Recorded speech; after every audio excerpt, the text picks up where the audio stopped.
Akhirnya guys, pertandingan Mali versus Indonesia di usia 23 di match kedua atau leg kedua, hasil akhir imbang 2-2. Hasil ini membuat saya merasa ya agak sedikit percaya diri untuk timnas Indonesia U23 yang dipersiapkan untuk pertandingan di SEA Games 2025 yang diadakan di Thailand.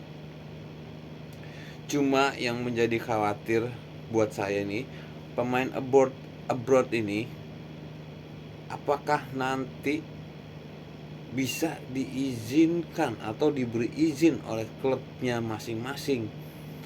Karena menurut wawancara tadi setelah pertandingan, Coach Indra mengindikasikan bahwa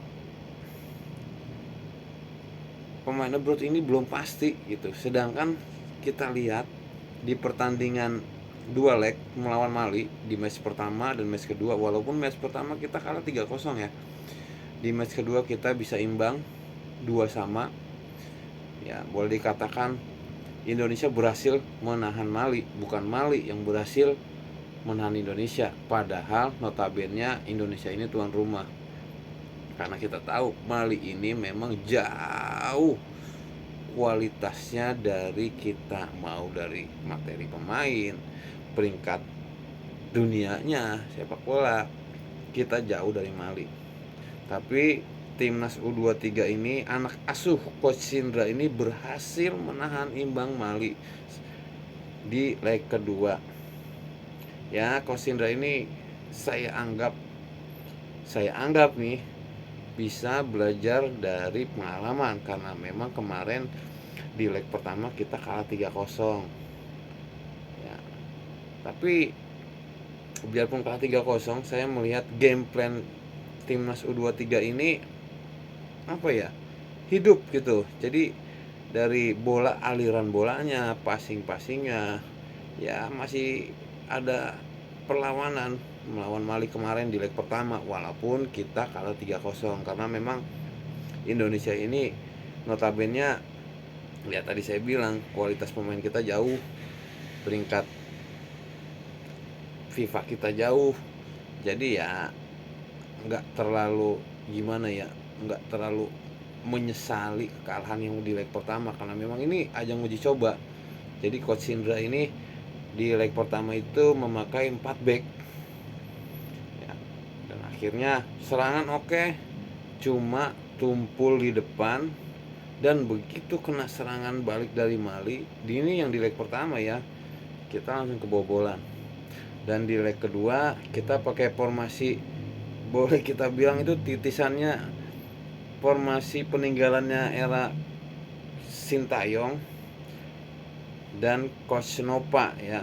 Karena mereka memang filosofinya itu selalu memakai 3 back. Nah, kita memakai 3 back di leg kedua ini melawan Mali, itu ternyata 3 back ini yang banyak orang bilang 3 back ini bermain bertahan. Tapi Coach Indra berhasil meracik kita pakai formasi 3 back, tapi kita menyerang. Karena terbukti kita berhasil mencetak 2 gol loh. Walaupun kita tertinggal nih dari pemain Mali itu, Kone kalau tidak salah mencetak gol, akhirnya dibalas oleh Mauro Zilstra. Nah, menarik nih, Mauro Zilstra ini gol debutnya di timnas. Ya, semoga dengan gol debutnya ini Mauro Zilstra ini menambah percaya dirinya, ya, menambah PD-nya. Dia itu dapat pulang di dalam kotak penalti sangat dingin ya, berani bermain atau berani menahan menahan bola ini lama di dalam kotak penalti, dan eksekusinya dingin, nggak perlu tendangan kencang, dengan pressing sedikit dan akhirnya gol. Itu game plan pertama ya, game plan maksudnya gol kedua, gol pertama di leg kedua. Satu lagi yang saya kangen nih dari seorang Rafael Strike. Rafael Strike bener-bener menggila di match kedua ini, di leg kedua ini. Dia benar-benar menggila, main ada di semua posisi, bahkan membantu pertahanan ya. Dan akhirnya Rafael Strike juga bisa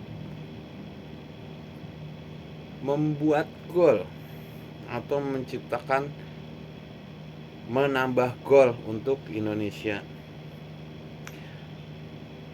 Dari kita yang kita kangen dari seorang Rafael Strike itu dengan gol-golnya ya, karena kita tahu di zamannya, di eranya Coach Sintayong, Rafael Strike ini menjadi salah satu striker andalan. Coach Indra Srapi ini berhasil, kalau saya pikir ini berhasil memanfaatkan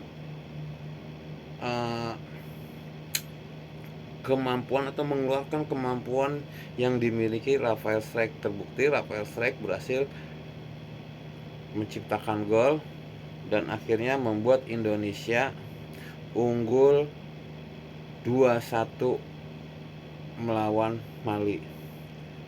Kemenangan di depan mata, buyar teman-teman, kemenangan di depan mata buyar. Ya yang namanya juga uji coba, saya juga nggak terlalu nggak terlalu gimana ya, karena memang ini uji coba. Dan Mali pun kualitasnya luar biasa. Walaupun Mali kualitasnya luar biasa, apa ya, saya agak sedikit, biasanya kalau nonton pertandingan yang nggak menarik kita kan bakal ngantuk ya teman-teman.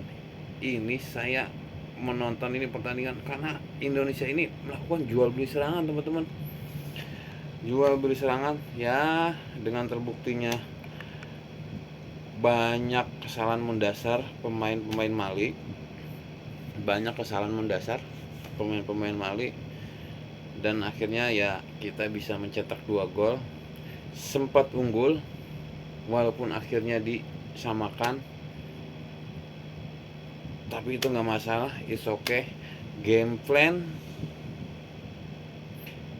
timnas Indonesia U23 asuhan Coach Indra ini saya anggap di leg kedua ini luar biasa. Semoga aja ini pemain-pemain abroad ini bisa dibawa ke SEA Games 2025 yang diselenggarakan di Thailand pada awal bulan besok, Desember teman-teman. Yang saya khawatir ini ada pernyataan Coach Indra untuk pemain abroad ini belum pasti bisa dibawa untuk SEA Games 2025 tahun ini di Thailand. Sedangkan kita melakukan uji coba kan dengan pemain abroad ini nih. Kalau saya perhatiin ini udah pakem nih timnya nih. Kalau sampai ini pemain abroad ya, khususnya si Ivar Jenner juga luar biasa main di leg pertama, leg kedua. Ini seorang gelandang bertahan yang luar biasa. Seorang bisa dibilang aliran bola semua berasal dari Ivar Jenner. Dan Mauro Zylstra ini pemain abroad sama Dion Mark. Kalau mereka ini tidak bisa atau tidak diizinkan oleh klub, saya belum kebayang bagaimana nanti timnas U23 di SEA Games Thailand. Apapun itu, tetap kita berdoa aja biar mereka pada, ya semoga aja klubnya atau federasi kita ini bisa melobi klub pemain-pemain muda kita ini agar mengizinkan mereka untuk bertanding di SEA Games 2025 yang notabene SEA Games itu memang di luar kalender FIFA. Oke teman-teman, cukup itu aja informasinya dari saya. Terima kasih yang sudah subscribe. Buat yang belum subscribe, boleh dibantu subscribe-nya teman-teman. Dan selamat beristirahat. Assalamualaikum warahmatullahi wabarakatuh.